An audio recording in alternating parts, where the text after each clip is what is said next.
오늘 말씀의 제목은 빛으로 우리 안에 오시는 예수님입니다.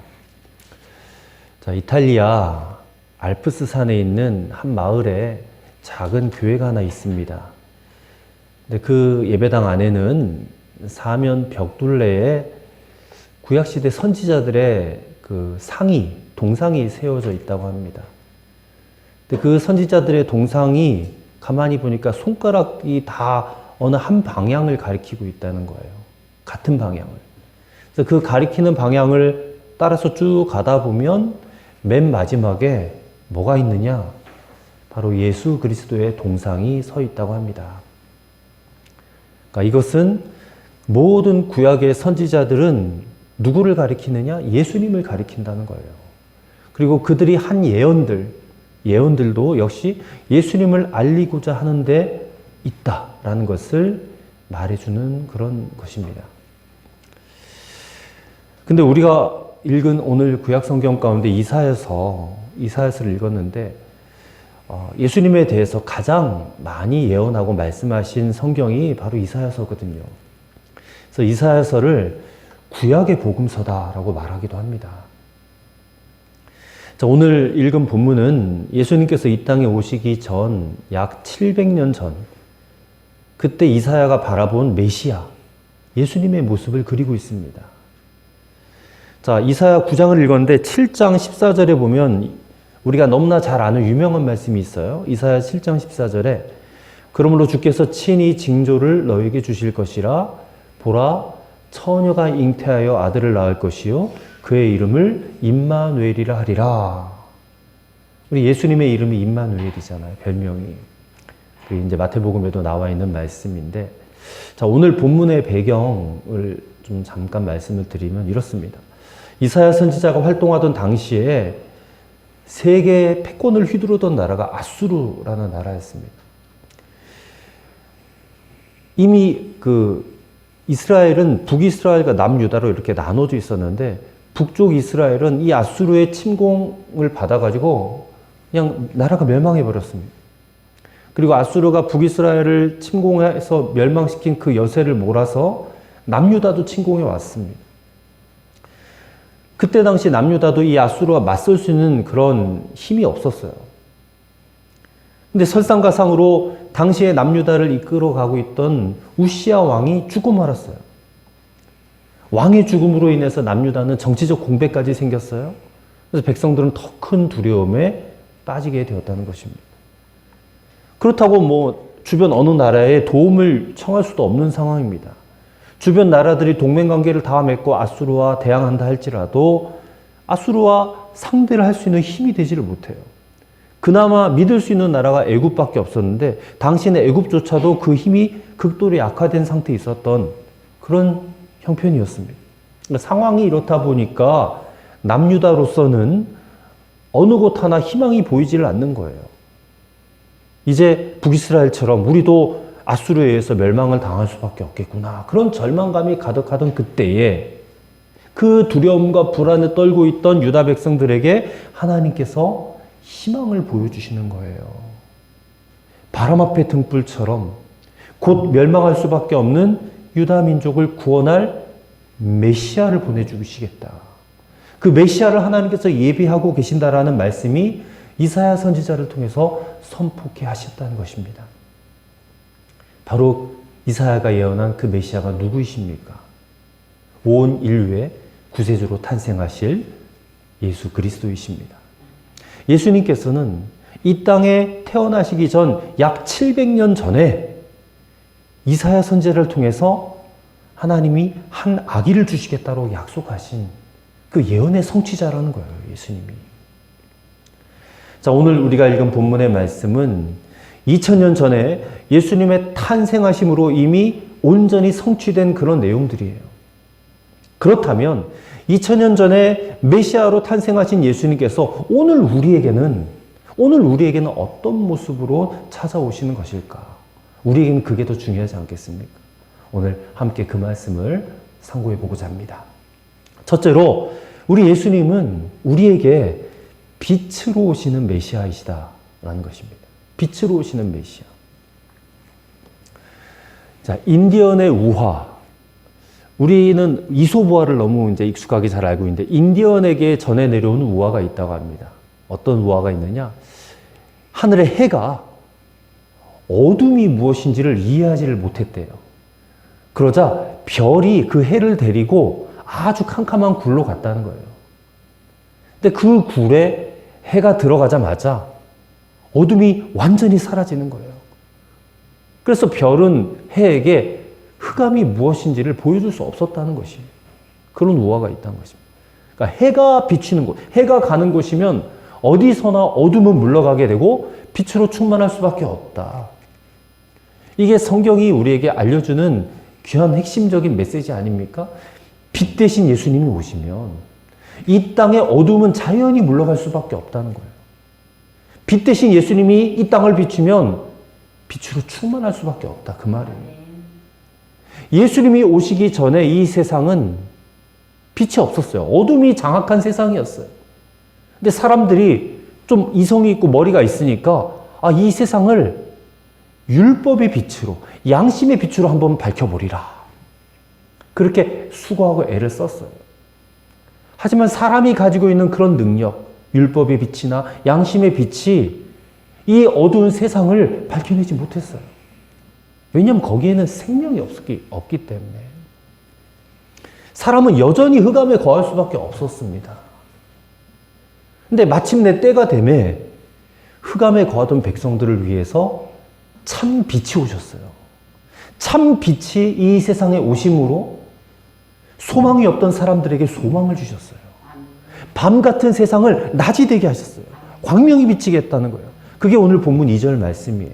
2절 말씀. 흑암에 행하던 백성이 큰 빛을 보고 사망의 그늘진 땅에 거주하던 자에게 빛이 비치도다 선언하신 거예요. 여기서 흑암이라는 말은 실제로 이 세상이 어두컴컴했다 이런 말이 아니라 영적으로 해석을 해야 돼요. 영적으로 이 땅의 백성들이 구원의 길이 전혀 보이지 않았다 그 말이에요. 구원의 길. 여전히 죄악의 상태에 빠진 그런 형편이었다는 거예요. 이 흑암에 행하던 백성이라는 말은 어둡고 답답한 시대를 살아가던 백성들, 절망에 가득 찬 백성들, 소망이 없던 백성들을 말하는 거예요. 사망의 그늘진 땅에 거하던 백성들을 가리키는 말이에요. 이것은 한마디로 말하면 구원받지 못한 상태를 의미하는 겁니다. 구원받지 못한 상태. 구원받지 못했으니까 어떻게 살아요? 여전히 사탄의 권세 아래 사는 거예요. 마귀가 지배하는 그 세상 아래 사는 거예요. 그러면서 악을 스스럼 없이 행하는 자들을 말하는 것입니다. 아무런 거리낌이 없어요. 악을 행하는 데 있어서. 살아있는 것 같지만 죽은 자들입니다. 영적으로. 요한복음 3장 20절 말씀. 악을 행하는 자마다 빛을 미워하여 빛으로 오지 아니한다라고 했어요. 근데 이런 소망이 없는 백성들에게 큰 빛이 임한 거예요. 참 빛이 임한 거예요. 그 빛이 임하니까 어둠이 물러갈 수밖에 없는 겁니다. 2절에서 말씀하시는 큰 빛은 예수님을 가리키는 거예요. 허물과 죄로 죽었던 우리를 긍휼에 풍성하신 하나님께서 그리스도 예수 안에서 우리를 살려내신 거예요. 빛이신 예수 그리스도를 보내셔서 살려내셨다. 그 말입니다. 그래서 사도 바울은 에베소서 2장 19절에 이렇게 말합니다. 그러므로 이제부터 너희는 외인도 아니요 나그네도 아니요 오직 성도들과 동일한 시민이요 하나님의 권속이라 했어요. 큰 빛이 이 땅에 오심으로 우리를 이렇게 만드셨다는 거예요. 이것은 우리에게 그대로 적용되는 말씀입니다. 우리는 하나님의 권속, 하나님의 사랑받는 자녀가 된 것입니다. 사망에서부터 생명으로 옮기자가 된 것입니다. 이 사실을 믿으시기 바랍니다. 로마서 8장 1절과 2절은 이렇게 선언합니다. 그러므로 이제 그리스도 예수 안에 있는 자에게는 결코 정죄함이 없나니 이는 그리스도 예수 안에 있는 생명의 성령의 법이 죄와 사망의 법에서 너를 해방하였음이라 했습니다. 여러분, 이 말씀이 성경의 핵심 중 핵심이에요. 가장 노른자 위입니다. 그리스도 예수 안에 있는 생명의 성령의 법이 죄와 사망의 법에서 너를 해방하였다. 로마서 보면 세 가지 해방 선언이 나와요. 죄에서의 해방, 율법에서의 해방, 사망에서의 해방. 이것이 큰 빛이신 예수님이 오심으로 우리에게 이루어졌다. 그 말이에요. 예수님이 오심으로 이제 세상은 상황이 완전히 바뀌어진 것입니다. 이제 우리에게는 소망이 넘쳐요. 전에는 전혀 소망이 없었어요. 예수님 오시기 전에는. 우리의 미래는 칠흑과 같은 어둠뿐이었다는 것입니다. 근데 이제는 예수님이 오심으로 얼마나 밝은지 몰라요. 그래서 성경은 우리에게 이렇게 선언합니다. 전에 너희가 어둠이었더니 이제는 주 안에서 빛이라. 빛의 자녀들처럼 행하라 그랬어요. 에베소서 5장 8절 말씀에. 그래서 우리의 신분과 우리의 상황은 완전히 바뀌었음을 우리는 믿어야 됩니다. 우리는 이제 빛의 자녀예요. 하나님의 빛을 받아서 그 빛을 바라는 그런 자가 된 것입니다. 그것이 하나님 원하시는 것입니다. 우리에게 당신의 빛을 비춰주셔서 이 어두운 세상에 빛을 비추고 빛을 바라는 삶을 살아라. 그러려면 우리는 어떻게 해야 돼요? 우리 항상 주님 앞에 나와 있어야 돼요. 그래서 주님의 빛을 받아야 돼요. 빛을 받아야 빛을 반사시킬 수 있잖아요. 우리 스스로는 발광체가 아닙니다. 주님은 발광체시죠. 빛 근원이시니까 우리는 그 빛을 받아서 반사하는 반사체입니다. 거울과 같은 자들이 우리는. 새벽기도 시간은 빛을 받는 시간이에요. 주일 예배 시간도 빛을 받는 시간이에요. 이런 이야기가 있습니다. 미국의 제3대 대통령 토마스 제퍼슨 대통령은 믿음이 신실한 자였어요. 그는 주일 예배에 나가서 큰 빛을 받았어요. 영감을 받았어요. 예배 드리면서 은혜 받고 기도하다가 성령께서 번뜩 깨닫게 하신 것이 있어요. 예배가 국력이다. 예배가. 그런 영감을 받고는 이 대통령이 전 군대에 주일 예배를 드리겠어요. 전 군대. 이것이 그 유명한 군목제도의 시작이 된 것입니다. 군목제도. 예배가 국력이다. 오늘 우리 믿는 자들에게도 예배가 우리에게 힘이 되는 것입니다. 예배가 우리의 재산이고 예배가 우리의 삶의 활력이에요. 예배 시간은 주님의 빛을 받는 시간이에요. 우리가 빛된 삶을 살려면 빛 대신 주님 앞에 나와야 되지 않겠습니까? 오늘도 우리는 그 빛을 받기 위해서 나온 자들입니다. 그러니 그 빛을 받고 빛의 자녀들처럼 행하며 살아가시기를 간절히 바랍니다. 에베소 5장 9절에 빛의 열매는 착함과 의로움과 진실함이라고 했어요. 이것이 오늘 우리 빛의 숲교회 성도들이 세상을 살아가는 그런 기준이 되어야 될 줄을 믿습니다. 두 번째로 우리 예수님은 기쁨의 빛으로 오신다. 기쁨의 빛으로. 메시아로 오신 예수님께서는 죄와 율법과 사망에 사로잡혔던 백성들을 해방시킬 때에 우리에게는 잃어버렸던 기쁨이 회복돼요. 사탄의 통치에서부터 벗어나서 메시아의 통치가 임할 때 임하는 기쁨이 회복된다 그 말이에요. 우리가 살아가는 그 나라는 예수 그리스도께서 왕이 되신 나라예요. 우리는 예수님을 왕으로 모시잖아요. 왕 되신 예수님. 자, 오늘 본문 3절부터 5절까지의 말씀은 그 나라가 우리에게 임할 때 회복되는 기쁨을 세 가지로 설명해요. 첫 번째 기쁨은 뭐냐? 추수하는 기쁨이에요. 3절 말씀. 주께서 이 나라를 창성하게 하시며 그 즐거움을 더하게 하셨으므로 추수하는 즐거움과 탈취물을 나눌 때의 즐거움 같이 그들이 주 앞에서 즐거워하오니 했습니다. 이제 예수님의 통치를 받는 우리는 추수하는 즐거움, 거두는 즐거움을 갖게 돼요. 거두는 즐거움. 그 구체적인 부분에 대해서는 다음에 설명할 기회가 있을 줄 압니다. 두 번째 기쁨은 승리의 기쁨이에요. 승리의 기쁨. 자, 4절 말씀. 이는 그들이 무겁게 맨 멍에와 그들의 어깨의 채찍과 그 압제자의 막대기를 주께서 꺾으시되 미디안의 날과 같이 하셨음이니이다. 자, 예수님이 오셔서 우리 어깨의 무거운 멍에를 벗겨주셔요. 고통의 채찍과 압제자의 막대기를 꺾으시고 우리에게 즐거움과 기쁨을 회복시켜 주신다 그 말이에요. 승리의 기쁨을 주신다. 세 번째 기쁨은 전쟁이 사라지는 기쁨이에요. 5절 말씀. 어지러이 싸우는 군인들의 신과 피 묻은 겉옷이 불에 섭같이 살라지리니. 군인의 갑옷이 불에 살라져 없어져요. 전쟁의 흔적인 피 묻은 복장도 불살라져 없어져 버려요. 모든 전쟁의 흔적이 사라져요. 모든 전쟁의 도구가 사라져요. 더 이상 전쟁을 준비할 필요도 없습니다. 전쟁으로부터 벗어나는 평강의 행복이에요. 예수님께서 이 기쁨과 행복을 주시기 위해서 오셨다. 그 말입니다. 근데 여러분, 이런 기쁨과 행복은 우리가 세상에서 얻을 수 있는 기쁨 아니냐. 다른 말로 하면 우리가 끌어안고 살아가는 모든 문제가 해결된 기쁨 아니냐. 그렇게 말할 수 있습니다. 근데 여러분, 세상이 주는 기쁨은 조건적이에요. 예를 들어서 물질이 풍족해야 기쁘다고 해요. 몸이 건강해야 기쁘다고 해요. 남들이 없는 건 내가 갖고 있어야 기쁘다고 해요. 그래서 오늘 이 본문 3절부터 5절 말씀도 그런 뉘앙스를 풍기고 있는 것 같습니다. 근데 메시아 예수 그리스도가 이 땅에 오심으로 우리가 느낄 수 있는, 만끽할 수 있는 기쁨은 이 땅에서 발생하는 문제 해결된 것 같은 그런 기쁨과는 차원이 달라요. 오히려 이 땅에서 문제가 해결된 기쁨은 시시걸렁한 기쁨이에요. 그건 일시적이고 순간적이고 찰나적인 기쁨이에요.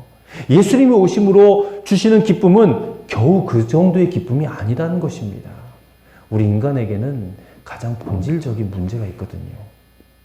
그 본질적인 문제가 해결되지 않고서는 그냥 세상에서 살면서 생기는 문제는 해결된다 치더라도 아무런 우리에게 유익이 되지 않는다 그 말입니다. 우리에게 본질적인 문제는 무엇이겠어요? 죄의 문제입니다. 그 죄의 문제가 어디로 우리를 끌고 가요? 사망으로 끌고 갑니다. 욕심이 잉태한 즉 죄를 낳고 죄가 장성한 즉 사망을 낳는다 그랬어요. 이 죄의 문제가 해결되지 않고서는 사망의 문제도 해결되지 않는 것입니다. 그런데 예수님께서 이 땅에 오심으로 이 본질적 문제가 해결된 거예요. 죄의 문제를 해결하셨어요. 율법의 문제를 해결하셨어요. 사망의 문제를 해결하셨어요. 이 문제가 해결되는 것보다 더 중요하고 시급한 것은 없습니다. 그래서 우리가 예수 앞에 나오면 모든 죄악이 우리를 둘러싸고 우리를 지배하고 있던 그 죄로부터 우리는 벗어나게 되는 거예요. 자유하게 되는 거예요. 해방되게 되는 거예요. 그러면 사망의 문제도 해결되는 겁니다. 우리는 영생을 얻게 되는 것입니다. 이것을 알고 예수님을 믿어야 돼요. 그래야지 우리의 삶에 좀 어려운 일이 있을 수도 있어요. 근데 그게 좀 해결되지 않을 수도 있어요. 근데 그것이 또 우리에게 축복으로 다가와요. 유익이 돼요. 아니, 그게 무슨 말이에요? 문제가 해결되지 않았는데 그게 축복이고 그게 유익이라니. 육체의 질병이 생겼는데 그게 축복이 될 수가 있어요. 사업을 하다 망하는 일이 생겨도 그게 나에게 유익이 될 수 있어요. 내 미래가 산산조각 나듯이 부서지는 것이 나에게 기쁨이 될 수가 있어요. 아니, 어떻게 그렇게 될 수 있을까? 이런 역설적인 기쁨을 우리가 누리며 살게 된다 그 말입니다. 한 이야기가 있습니다. 지금은 돌아가셨지만 한국의 아주 대신학자로 인격적으로도 고매하시고 목회적으로도 굉장히 성공하신 이상근 목사님이라는 분이 계세요. 이분이 16살 때 발에 병이 들었어요. 그래서 이 병이 낫게 하기 위해서 40일 동안 작정 기도를 했어요. 근데 병이 낫지는 않습니다. 그래서 3년 동안 외부 출입을 하지 못했어요. 학교도 가지 못하고, 그러다 보니까 중학교, 고등학교를 다 검정고시로 패스를 했어요. 발이 병이 나서 계속 진물이 나오니까 양말도 2겹, 3겹으로 신어야 됐어요. 평생 동안 그 발병 때문에 어디 가지도 못하고, 그래서 집에 들어 앉아가지고 날마다 성경 묵상하고 연구하고 기도하는데 많은 시간을 보내게 되었답니다. 그래서 그분이 쓰신 이 주석이 굉장히 유명해요. 그래서 목회에서 은퇴한 다음에 의사가 목사님 이제 시간이 많이 있으니까 한번 그 발이나 수술해 봅시다 그랬대요. 그래서 수술을 했는데 놀라운 것은 그 목사님의 발에 1.5cm 정도의 철사가 박혀 있더라는 거예요. 어렸을 때에 맨발로 다니다가 그 발에 그냥 철사가 깊숙이 박혔는데 보이질 않고 그냥 지물만 한. 그 60년 동안 목사님을 괴롭힌 겁니다. 목사님이 그 철사 가시를 빼어들고 말했어요. 이 가시가 오늘날 나로 하여금 학자가 되게 했다. 그렇게 자랑스럽게 공개를 했대요. 이 철사 때문에 내 인생 망쳤다라고 말한 게 아니라 이 철사 때문에 내 삶이 하나님 앞에 겸손해질 수 있었다라고 기뻐했다는 거예요. 여러분, 비록 우리의 삶이 내 생각하는 것과 다르게 갈 수 있어요. 풍요롭지 못할 수도 있고 형통하지 못한다고 느껴질 수도 있어요. 비록 나에게 육신을 찌르는 가시가 있다 할지라도 하나님 한 분만으로 우리는 기뻐할 수 있다는 것이에요. 아멘. 여러분, 우리가 예수님을 믿음으로 반드시 누려야 될 기쁨, 그 유일한 기쁨이 무엇인지 아세요? 예수님 한 분이면 만족할 수 있는 기쁨이에요. 아멘. 우리가 착각해서는 안 됩니다. 우리가 문제가 해결되어서 누릴 수 있는 기쁨과 예수님 한 분만으로 만족할 수 있는 기쁨은 차원이 달라요. 성도는 이 세상에서 내 이름 드러내고 내 자랑하고 불신자에게 내가 이렇게 성공했다라고 드러내기 위해서 예수 믿는 게 아닙니다. 도리어 성도는 세상에서 환난을 당한다 그랬어요. 예수님 친히 말씀하신 거예요. 요한복음 16장 33절 너희가 세상에서 환난을 당하나 담대하라 내가 세상을 이겼노라. 예수님 그렇게 말씀하셨거든요. 우리는 고난당하고 환난당하고 핍박을 당할 수밖에 없는 자들입니다. 그렇기 때문에 이 세상에서 우리 성도는 가장 누려야 될 것이 뭐냐? 예수님 한 분만으로 만족하는 기쁨. 이게 제대로 누려져야지만이 예수님 제대로 믿는 것입니다. 세상이 주는 기쁨과는 전혀 다른 차원의 기쁨이 누려져야 진짜 예수 믿는 기쁨이다라는 거예요. 예수님은 우리로 하여금 세상이 줄 수 없는 기쁨을 주시기 위해서 우리에게 빛으로 오신 분이세요. 이 예수님을 믿는 우리가 자랑할 게 뭐가 있어요? 사도 바울이 그래서 고백하잖아요. 세상의 모든 것들 내가 다 가졌다 할지라도 나 그런 거 자랑하지 않고 나는 오직 예수만 자랑하리라. 내 자랑의 대상은 오직 예수님 한 분뿐이다. 그렇게 고백하지 않았어요.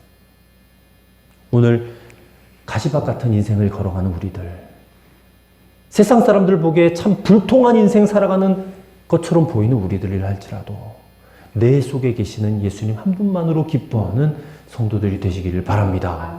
그래서 하박국 선지자가 이렇게 노래했어요. 비록 무화과 나무가 무성하지 못하고 포도나무에 열매가 없으며 감람나무에 소출이 없으며 밭에 식물이 없고 우리의 양이 없고 외양간에 소가 없을지라도 나는 여호와로 인하여 즐거워하며 나의 구원의 하나님으로 말미암아 기뻐하리로다. 정말 아멘입니다. 우리는 그렇게 말할 수 있어야 돼요. 전에 있던 교회 한 여자 청년이 이렇게 말했습니다. 그 청년의 입에서 항상 저는 예수님 없이는 살 수 없어요. 그런 말이 붙어 있어요. 그러니까 그 자매의 별명도 예수 없이 살 수 없는 학생이었대요. 근데 어느 날 그녀가 목사님을 찾아와서 말했어요. 목사님, 저는 오늘 놀라운 사실을 발견했어요. 목사님이 알아. 예수님 없이는 살 수 없단 말이지? 하니까 그 청년이 대답해요. 아니에요. 이번에는 그것보다 좀 더 위대한 사실을 발견했어요. 그것은 예수님도 나 없이는 살 수 없다는 걸 깨달았어요. 그렇다는 거예요. 예수 없이는 살 수 없어요. 그런데 예수님도 나 없이 살 수 없는 분이신 것을 내가 알았어요. 여러분, 우리가 예수님 한 분만으로 기뻐한다면 예수님도 그렇게 기뻐하는 우리 때문에 예수님도 기뻐하신다는 사실을 믿으시기 바랍니다. 이게 스바냐 3장 17절 말씀 아니에요? 너의 하나님 여호와가 너희 가운데 계시니 그는 구원을 베푸실 전능자시라. 그가 너로 말미암아 기쁨을 이기지 못하시며 너를 잠잠히 사랑하시며 너로 말미암아 즐거이 부르며 기뻐하시리라. 주님도 우리 때문에 기뻐하실 수 있다면 여러분, 우리 인생은 정말 가치 있는 인생이에요. 정말 복받은 인생이에요. 주님이 나 때문에 기뻐하신다. 주님이 나 때문에 행복해 하신다. 여러분 그런 인생 살아가세요. 아멘. 그것이 여러분 인생의 목적이 되시길 바랍니다. 아멘. 주님이 나 때문에 행복해 하시는 그 미소 짓는 얼굴을 여러분 마음에 품으시고 오늘 하루 기쁘게 주님 한 분만으로 기쁘게 살아가는 그런 여러분과 저가 되기를 간절히 축원합니다. 아멘. 끝으로 우리에게 오시는 메시아는 평강의 빛으로 오신다는 것입니다. 평강의 빛. 자, 6절 말씀 아주 유명한 말씀이에요. 여기 보면 메시아의 이름이 몇 가지가 등장해요. 그 이름들이 메시아의 속성을 가리켜요. 그가 어떤 일, 무슨 일을 하실지를 알려주는 그런 말씀이에요. 6절 말씀이. 자, 몇 가지로 등장하는데 첫째는 예수님을 기묘자라 모사라 이렇게 불렀어요. 이 구절을 문자적으로 직역하면 이런 뜻입니다. 모사의 기묘자라. 영어로 표현하자면 Wonder of a Counselor. 그러니까 영어 성경이 이 구절을 놀라운 상담가라 이렇게 번역했어요. 놀라운 상담가. 기묘자라 모사라는 뜻이 놀라운 상담가다. 아까 우리 교동문에서 함께 낭독했듯이 메시아는 모략과 재능의 신을 부여받은 분이에요. 근데 그가 모사다라는 것은 메시아가 자기 백성이 직면한 삶의 모든 문제를 당신의 그 지혜로 해결해 주시는 분이다 라는 것을 상징합니다. 그래서 놀라운 상담가예요. 실로 예수님께서는 누구도 답할 수 없는 가장 본질적인 인생의 문제, 죄의 문제, 사망의 문제, 그 문제들을 진리의 말씀과 그리고 자기의 몸을 온전히 희생시킴으로 해결해 주셨어요. 예수님은 정말 놀라운 상담가예요. 두 번째, 예수님은 전능하신 하나님이라고 불렀어요. 전능하신 하나님. 우리 하나님은 전능하시죠? 능력과 권세가 무한하세요. 그리고 예수님은 태초에 천지를 창조하실 때 그 창조사에게 동참하신 하나님이세요. 하나님, 예수님, 성령님, 삼위일체 하나님이 천지 창조에 같이 동참하셨단 말이에요. 그러니까 예수님은 인간의 몸으로 이 땅에 오셨지만 그분은 전능하신 하나님이에요. 우리 예수님의 사역을 보시면 예수님은 마귀를 이기셨잖아요. 모든 세상 만물, 자연도 지배하셨어요. 말씀 한마디로 풍랑을 잠잠케 하시고 무엇든지 할 수 있는 권능의 하나님이 바로 예수님이십니다. 그러니까 예수님은 하나님이세요. 세 번째로 예수님을 영존하시는 아버지라고 불렀어요. 6절에 영존하시는 아버지. 당시의 아버지라는 표현은 육신의 아버지를 뜻하기도 했지만 보호자라는 의미를 갖기도 했어요. 고대 근동의 왕들은 자기 백성들에 대해서 자기를 일컬어서 스스로 아버지라고 했어요. 근데 오늘 이사야 선지자가 예수님을 일컬어서 영존하시는 아버지라고 칭을 한 것은 예수님께서 구원하시는 자들을 지으셨고 새롭게 조성하실 창조주이시기 때문에 그래요. 또 예수님께서 구원받을 자들에 대해서 영원한 보호자가 되신다라는 사실을 의미하게 돼요. 보호자. 여러분, 예수님이 저와 여러분의 보호자가 되심을 믿습니다. 그게 영존하시는 아버지의 정확한 뜻입니다. 그다음 네 번째로 예수님을 평강의 왕이라고 불렀어요. 평강의 왕. 자, 여기서 왕이라는 것은 당시 그 통치 체계를 보면 중앙에 센터에 왕이 있어요. 그리고 그 왕이 지방의 통치를 위해서 임명한 위임 통치자, 총독을 또 왕이라고 불렀어요. 근데 오늘 본문의 왕은 그 지방 위임 통치자, 총독을 의미하는 왕을 말합니다. 그래서 메시아 예수님은 하늘의 왕이신 여호와 하나님에 의해서 이 땅의 위임 통치자로 오신 왕이다. 그 말이에요. 근데 그 왕이신 예수님이 이 땅에 오셔서 뭘 하시느냐? 평강을 주신다는 거예요. 평강을. 왜요? 이 세상은 끊임없이 갈등과 전쟁이 연속되어질 수밖에 없는 곳이에요. 사람은 끊임없이 다투어요. 끊임없이 세력 다툼을 하고 자리 다툼을 하고 서로 죽이고 욕하고 그런 세상이에요. 근데 이런 세상에 예수님이 오셔가지고 완전한 평강을 이루시는 거예요. 다시는 싸움이나 또 다툼이 없고, 더 나아가 우리 개인과 또 공동체에 필요한 모든 것을 채우시고 충족시켜 주시는 완벽한 상태에 이르게 된다는 거예요. 무엇보다 메시아는 인간을, 하나님과 원수되었던 인간을 하나님과 화목하게 하시는 왕으로 있다면서요. 그 화평의 왕이에요. 평강의 왕이에요. 우리 마태복음에 보면 예수님의 탄생을 노래하던 천사의 찬양을 기억하고 있습니다. 누가복음 2장 14절 말씀에 지극히 높은 곳에서는 하나님께 영광이요, 땅에서는 기뻐하심을 입은 사람들 중에 평화로다 했잖아요. 우리 주님은 하나님과 우리 사이를 평화롭게 만드시기 위해서 이 땅에 오신 분이세요. 여러분, 예수님이 이렇게 우리에게 놀라운 상담가로, 전능하신 하나님으로, 우리의 영원한 보호자로, 그리고 평강의 왕으로 오신 분이십니다. 자, 이제 결론의 말씀이 마지막 7절에 나와요. 7절 말씀 같이 한번 읽겠습니다. 그 정사와 평강의 더함이 무궁하며 또 다윗의 왕자와 그의 나라에 군림하여 그 나라를 굳게 세우고 지금 이후로 영원히 정의와 공의로 그것을 보존하실 것이라.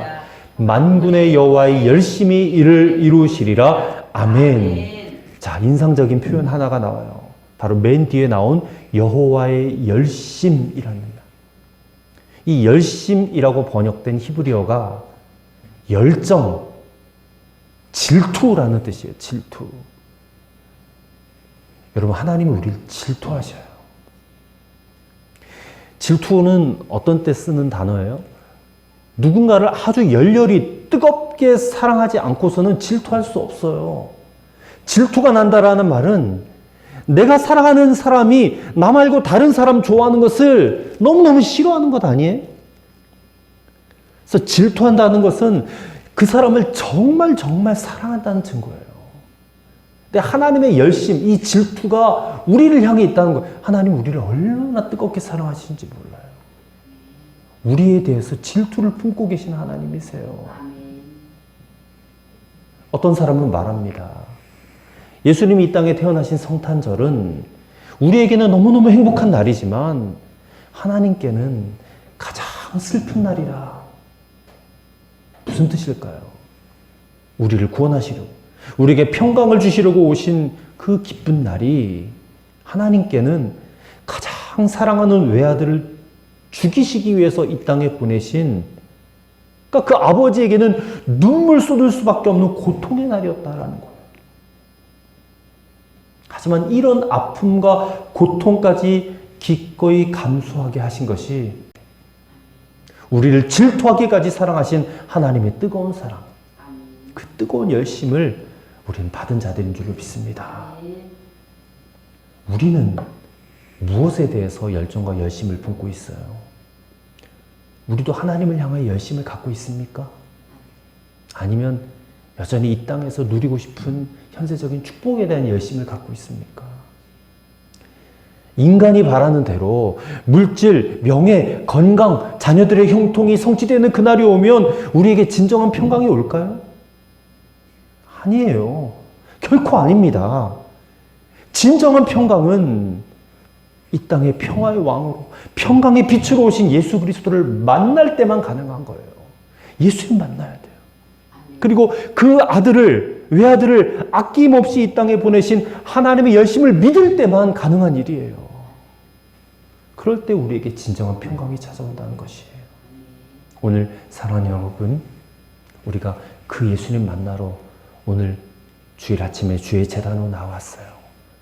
여기 계신 저와 여러분 모두에게 우리 주님이 주실 수 있는 주 예수 그리스도의 평강이 차고 넘치시는 복된 하루가 되시길 주의 이름으로 간절히 축원합니다. 기도하겠습니다. 하나님 아버지, 감사합니다. 이 강림절기에 빛으로 우리 안에 오신 예수님을 다시금 뜨겁게 만나게 하시옵소서. 우리가 그 빛을 받은 세상의 빛으로 살아갈 수 있게 인도하여 주옵소서. 예수님 한 분으로 만족하는 기쁨이 진짜 예수 믿는 기쁨임을 깨닫게 하시옵소서. 아멘. 평화의 왕으로, 평강의 왕으로 오신 예수님, 그 예수님은 바로 하나님의 열심인 것을 믿고 아멘. 우리도 그 열심을 품고 행하며 살게 하여 주시옵소서. 아멘. 감사드리며 예수님의 이름으로 기도하옵나이다. 아멘.